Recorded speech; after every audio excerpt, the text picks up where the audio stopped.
AP అప్పు 10,00,000 కోట్లు దాటిందని తప్పుడు ప్రచారం చేశారు. అసెంబ్లీలో అడ్డంగా దొరికిపోయిన కూటమి ప్రభుత్వం. వైఎస్ జగన్ గారి హయాంలో 2019 నుంచి 2024 వరకు ఏపీ అప్పు 2.57 లక్షల కోట్ల నుంచి 4.91 లక్షల కోట్లకు పెరిగినట్లు ఓ ప్రశ్నకు సమాధానంగా అసెంబ్లీలో చెప్పిన ఆర్థిక మంత్రి వయ్యవోల కేశవ్. మరి 10,00,000 కోట్ల రూపాయలు అంటూ తప్పుడు ప్రచారం చేశావు కదా నారా చంద్రబాబు నాయుడు.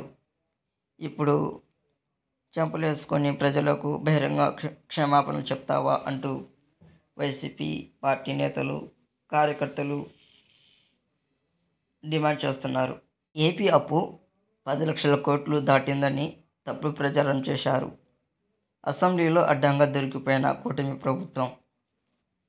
వైఎస్ జగన్ గారి హయాంలో 2019 నుంచి